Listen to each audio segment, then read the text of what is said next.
ती आंदोलन करताना पाहायला मिळाली. 30 जूनची तारीख दिलेली आहे. मात्र खरंच वाटतंय का कर्जमाफी ही योग्यरित्या शेतकऱ्यांची होईल आणि शेतकऱ्यांना न्याय मिळेल? एक तर आपल्या सगळ्यांना माहीत असेल, काही दिवसांपूर्वी शेतकऱ्यांच्या हितासाठी व कर्जमाफी बिनाअट व्हावी यासाठी पवित्र भूमीमध्ये म्हणजे पंढरपूरला मी व माझ्याबरोबर 26 शेतकरी तिथं आंदोलन करत होते. अन्नत्याग आंदोलन हे अन्नदात्यासाठी तिथं आमचं सुरू होतं. 65-70 तास झाल्यानंतर सरकारकडनं महाजन साहेब तिथं आले. टीव्ही समोर, मीडिया समोर महाजन साहेब हे स्वतः देवेंद्र फडणवीस साहेबांशी फोनवर बोलले. आणि काय ठरलं, त्या पवित्र भूमीतून आम्हाला काय शब्द दिला की अधिवेशन सुरू होण्यापूर्वी म्हणजे 22 तारखेच्या आधी आम्ही एक बैठक घेऊ. त्या बैठकीमध्ये तुम्हाला बोलवलं जाईल व तुम्ही ज्यांना घेऊन याल त्यांना तिथं बैठकीला आम्ही संधी देऊ, तुमचं ऐकून घेऊ. आणि आम्ही राजकारण न करता आम्ही शेतकरी नेत्यांचे सुद्धा नावं तिथं दिली. आणि आमची अपेक्षा होती की पंढरपूरला दिलेला शब्द किती मोठा राजकारणी व्यक्ती असला तरी त्या पवित्र भूमीतून, विठोबरायांच्या भूमीतून दिलेला शब्द हे सरकार पाळेल. पण आम्हाला फसवलं, शेतकऱ्यांना फसवलं. आणि पुण्यश्लोक अहिल्यादेवी होळकर यांच्या नावाने ज्यांचं कर्तृत्व खूप मोठं आहे आणि आम्ही म्हणत होतो की या योजनेचं नाव तुम्ही त्यांच्या नावाली ठेवलं त्यासाठी मी अभिनंदन करतो. पण तुम्ही एवढ्या महामानवाचं नाव देऊन सुद्धा इतका अटी टाकल्यात आणि त्या अटीमुळे जर 44 लाख शेतकऱ्यांवर अन्याय होत असेल तर कुठंतरी तुम्ही पुण्यश्लोक अहिल्यादेवी होळकरांचा नावाचा अवमान करत आहात असं आमचं तिथं भूमिका होती. बऱ्याच लोकांनी आम्हाला सांगितलं सरकारवर विश्वास ठेवा आणि आम्हाला या बाबतीत राजकारण करायचं नव्हतं. आम्ही विश्वास ठेवला पण आमचा विश्वासघात झालाय, शेतकऱ्यांचा विश्वासघात झालेला आहे. आज अधिवेशनाचा पहिला दिवस असला तरी इथं मी फक्त आलोय, सही करणार, तुमच्याशी बोललोय. उद्यापासून 30 तारखेपर्यंत मी अधिवेशनामध्ये येणार नाही. मराठवाड्यामध्ये आणि काही इतर जिल्ह्यांमध्ये जाऊन शेतकऱ्यांशी संवाद साधून 29 तारीख सोमवार आम्ही छत्रपती संभाजीनगरमध्ये खूप मोठं आंदोलन उभं करणार आहोत. त्यामुळे सरकारने आमचा विश्वासघात केलेला आहे. या सरकारला आम्ही सोडणार नाही. एक मोठं आंदोलन करू आणि सरकारला आजच सांगतोय 30 तारखेपर्यंत तुमच्याकडे वेळ आहे. तुम्ही या अटी काढा आणि या 44 लाख शेतकऱ्यांवर जो अन्याय होतोय तो तुम्ही त्या ठिकाणी थांबवा. आणि असंच जर तुम्ही अपमान आणि अन्याय जर आमच्या शेतकऱ्यांवर करत राहणार तर हे तुम्हाला महागात पडेल. त्यामुळे 29 तारखेला छत्रपती संभाजीनगरमध्ये एक मोठा रास्ता रोको, एक मोठं आंदोलन हे आम्ही सर्वजण मिळून आमचा जो विश्वासघात केलाय, शेतकऱ्याचा जो विश्वासघात केलेला आहे त्याच्या विरोधात त्या ठिकाणी आम्ही आंदोलन करणार आहोत. आणि या शेतकऱ्यांच्या वतीने या सरकारला जाब विचारणार आहोत की हा अन्याय कशासाठी. दुसरं म्हणजे नुकतेच विधान परिषदेचे निकाल हाती आलेले आहेत आणि नाशिकमध्ये अपक्ष उमेदवार गीते हे निवडून आलेले आहेत तर महायुतीचे उमेदवार धीरेंद्र दराडे हे पराभूत झालेले आहेत. कसं पाहता याकडे? मित्रपक्षांनीच शिवसेनेचा केसाने गळा कापला असं दराडे म्हणतात. काही दिवसांपूर्वी उद्धव ठाकरे साहेबांचे 6 खासदार हे घेऊन राजकीय दृष्टिकोनातून कुठेतरी उद्धव ठाकरे साहेबांना एकनाथ शिंदे साहेबांनी अडचणीत आणलं. पण दुसऱ्याशी लढत असताना, विरोधकांशी लढत असताना त्यांच्याच मित्रपक्षाने म्हणजे भाजपने हा त्यांचाच कुठेतरी केसाने गळा कापला, घात केला. खरं तर असं म्हणलं जातं एकनाथ शिंदे साहेबांना दिल्लीवाल्यांचा सपोर्ट आहे. पण महाराष्ट्राचे भाजपचे नेते आतून एकनाथ शिंदे साहेबांचा जो खेळ करत आहेत तर हे नाशिकचं उदाहरण त्यातलंच एक खेळाचं प्रकार आहे असं आपल्याला म्हणावं लागेल. त्यामुळे भाजप कितीही मित्रपक्ष वाटला, हा भाजप कोणाचाही मित्र नाही. हा जवळच्या लोकांचा सुद्धा घातपात त्या ठिकाणी करू शकतो, राजकीय दृष्टिकोनातून मित्रपक्षांना सुद्धा अडचणीत आणू शकतो. हे अनेक वेळा आपण बघितलेलं आहे.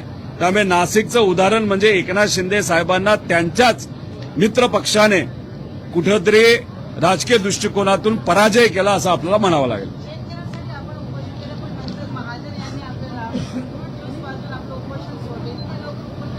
एक तर महाजन साहेबांच्या हातातून मी ज्यूस पिला नाही.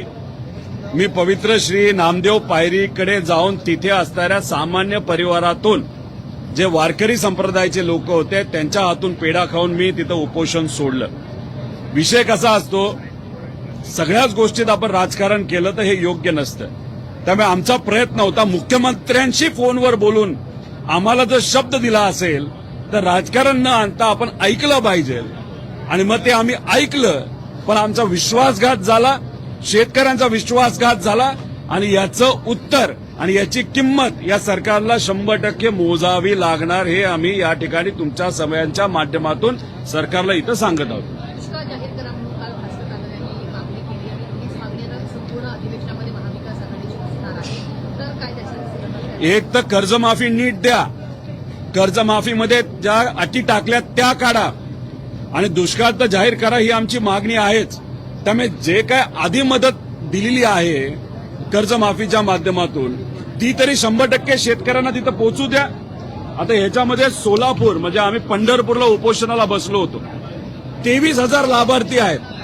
पण त्या अटी टाकल्यामुळे फक्त 6,000 शेतकऱ्यांना लाभ मिळतोय, बाकी शेतकऱ्यांना लाभ मिळणार नाही. म्हणून म्हणतोय की ही योजना जी आहे कर्जमाफीची पूर्णपणे फसवी आहे, दिखावपणा आहे. आम्ही काहीतरी मदत केली हे फक्त दाखवायचं खरं, पण मदत कोणालाच पोचली नाही पाहिजे. पैसे कुठेतरी सरकारचे वाचले पाहिजे आणि ते वाचलेले पैसे कुठल्या तरी कॉन्ट्रॅक्टरच्या घशात घालायचे आणि त्यातून कमिशन खायचं हे मात्र सरकारमधल्या नेत्यांचं ठरलेलं दिसतंय. सीएमने काल सांगितलं की बँकिंग व्यवस्थेसाठी काही अटी शर्ती ठरवलेल्या आहेत, मात्र जर त्या शिथिल करता येईल तर त्या संदर्भात आम्ही काही दिवसात निर्णय घेऊ. अरे पण कधी निर्णय घेणार? त्यासाठीच तर आम्ही उपोषण केलं होतं, आम्ही अन्नत्याग केला होता आणि त्यात तुम्ही म्हणाला होतं की आपण चर्चा करू. आम्ही चर्चा करायला तयार झालो, पण तुम्ही आम्हाला बोलवलं नाही. आम्ही जे म्हणतोय तुम्ही समजून घेत नाही. सुरुवातीला म्हणाले एक सुद्धा अट अशी चुकीची नाही, दुसऱ्यांदा म्हणाले 99% शेतकऱ्यांना फायदा होईल, नंतर म्हणाले 55 लाख पैकी 40 लाख शेतकऱ्यांना फायदा होईल. म्हणजे स्वतःच मुख्यमंत्री साहेब कुठेतरी दरवेळेस जेव्हा बोलायचे तेव्हा एकदा आकडा कमी करत चालले होते आणि परत काल म्हणाले की अटच नाही. आम्ही अट म्हणजे तुम्ही म्हणता अट नाही, पण याच्यामध्ये आपण जर GR बघितला त्या याच्यामध्ये अटी आहेत ना.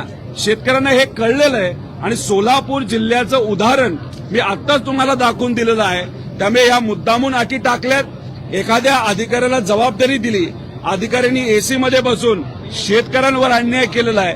कुठंच या धोरणातून सर्व शेतकऱ्यांना फायदा होणार नाही. 44 लाख शेतकऱ्यांना 55 लाख पैकी हा अन्याय 100% त्या ठिकाणी होणार आहे आणि याची किंमत या सरकारला मोजावीच लागेल. 29 तारखेला आम्ही जे आंदोलन करणार आहोत तोपर्यंत आम्ही त्या आंदोलनातून उठणार नाही, रास्ता रोखून उठणार नाही, जोपर्यंत आम्ही तिथे अधिवेशन इथं आणि इथल्या इथं मुख्यमंत्री साहेब असतील नाही तर जो कुठला नेता असेल, मंत्री असेल, त्यांनी इथं जाहीर केल्याशिवाय आम्ही तिथून त्या रस्त्यावरून उठणार नाही.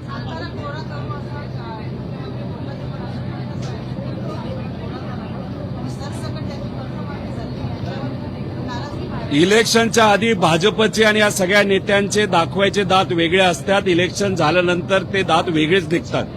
महिलांच्या बाबतीत सुद्धा लाडक्या बहीण योजनेचं आपण जर बघितलं असेल तर 1 कोटी महिलांची नावं कापली गेली.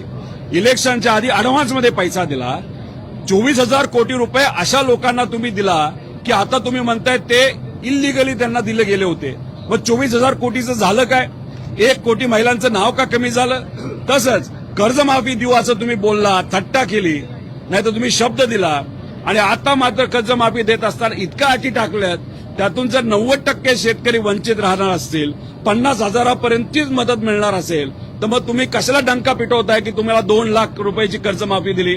हे फसवं सरकार आहे, फसवे नेते आहेत, बाकी यांना काही घेणं देणं नाही. आमचं म्हणणं आहे की बँकिंग सिस्टमला जर तिथं अडचण येत असेल तर मोदी साहेबांची प्रशंसा करत असताना असं का बोलला की राज्याचं जे काही कर्ज झालंय 10 लाख कोटीचं आणि देशाचं 200 लाख कोटीचं ते जर मोदी साहेबांनी ठरवलं तर एका दिवसात आम्ही फेडू शकता. मग एवढी तुमची आर्थिक ताकद असेल तर मग दुसऱ्या बाजूला तुम्ही काय म्हणता, नाही बँकिंग सिस्टम हे 37,000 कोटीमुळे कोलमाडू शकतात. त्यामुळे एका बाजूला प्रशंसा करताना मोठ्या मोठ्या गोष्टी करायच्या आणि गरीबाला मदत करण्याची वेळ येते तेव्हा म्हणता की बँकिंग सिस्टम कोलमडून जाईल. आमचं एवढंच म्हणणं आहे, शक्ती मार्ग जो 1,20,000 कोटीचा तुम्ही करताय त्यातून जे 40,000 कोटी तुम्ही भ्रष्टाचार करणार आहात ते थांबवा. सगळं नॉर्मल होतंय, पण ते नाही थांबवायचं. गुजराती कॉन्ट्रॅक्टर आणि आंध्राच्या कॉन्ट्रॅक्टरला मोठं करायचं, त्यांच्यावर पैसे ओरबाडायचे, तिजोरीवर ताण आणायचा आणि सामान्य लोकांना मदत करण्याची जेव्हा भावना नाही तर भूमिका तुमची जेव्हा येते तेव्हा अटी टाकतात. हे कुठेतरी हे सरकार फसवं एवढंच आपल्याला म्हणावं लागेल. कालच मुख्यमंत्री म्हणाले की एवढी मोठी कर्जमाफी आणि कधीही झालेली नाही. 56 लाख शेतकरी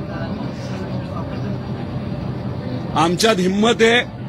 जर मुख्यमंत्री साहेब स्वतः आले, मी GR कसा फसवाय, कशात त्यात चुका आहेत, कशा पद्धतीने शेतकऱ्यांवर अन्याय होणार आहे हे आम्ही पूर्णपणे पुराव्यात सकट तिथं सांगू शकतो. आता जेव्हा अतिवृष्टी झाली होती 35,000 कोटीचं पॅकेज जाहीर केलं होतं. मी स्वतः बोललो होतो 12,000 कोटीच्या पुढे काय आकडा जाणार नाही. गेला किती आता 12,000 कोटीच्या आसपासच आकडा होता. मग 35,000 डिक्लेअर कशाला गेले? इथं सुद्धा 37,000 डिक्लेअर केलेत. हा आकडा 13,500 कोटीच्या पुढे जाणार नाही. पण 20,000 कोटी हे वाचवणार आहेत फक्त अटी टाकल्यामुळे. आणि आमचं हेच म्हणणं आहे, या अटी तुम्ही काढा, कारण का शेतकरी खरंच अडचणीत आहे आणि येणाऱ्या काळामध्ये तुम्हीच म्हणता पाऊस नाही तर येणारं पीक सुद्धा त्यांच्या हातात येणार नाही. त्यामुळे दुष्काळ जाहीर करणं हा तर आहेच. त्यामुळे कर्जमाफी पण द्या, दुष्काळ पण जाहीर करा आणि विद्यार्थ्यांचं कर्ज जे आहे, जे आता त्यांना फेडता येणार नाही, ते सुद्धा कुठेतरी त्याच्यामध्ये सवलत सरकारच्या माध्यमातून दिली गेली पाहिजे असं आमचं मत आहे.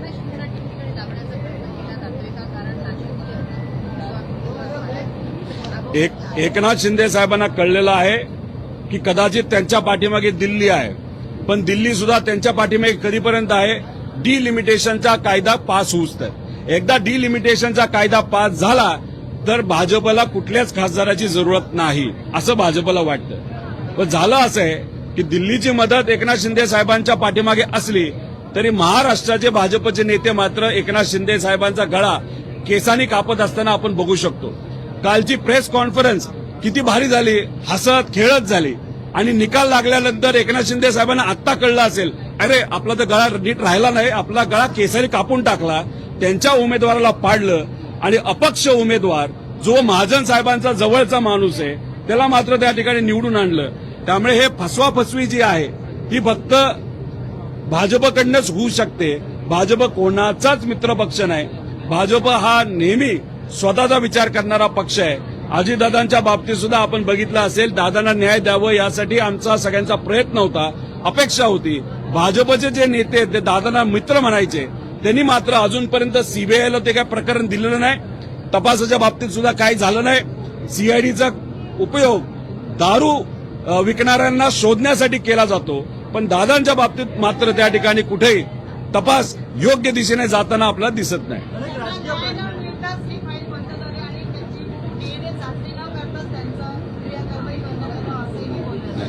हे चाचणी वगैरे सगळं झालेलं आहे.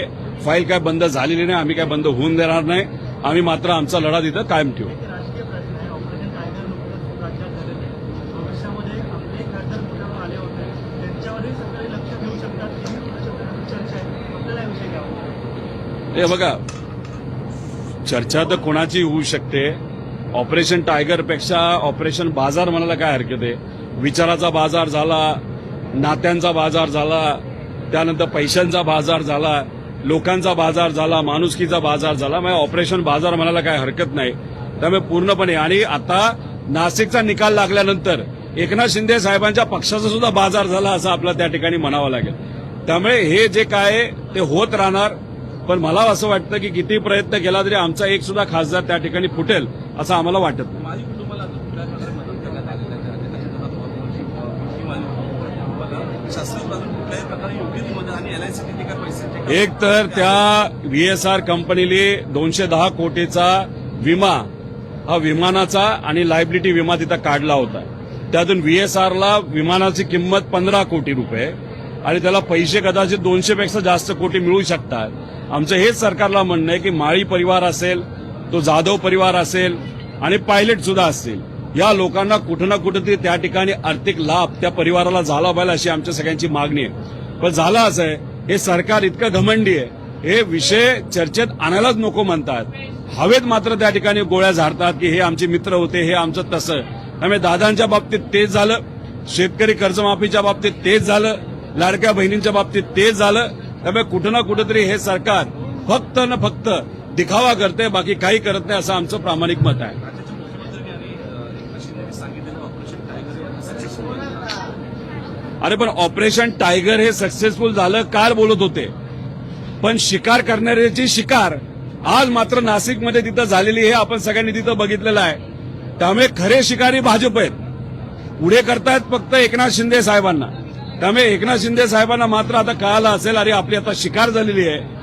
हे जे काही विरोधक बोलतात की भाजपचा विचार नाही तर विश्वास ठेवणं योग्य नाही, हे आता एकनाथ शिंदे साहेबांना कळलं असेल. त्यामुळे उद्या जाऊन एकनाथ शिंदे साहेब हे भाजपबरोबर लढतील का विरोधात लढतील हे मात्र आज 29 पर्यंत आपल्याला त्या ठिकाणी सांगता येणार नाही.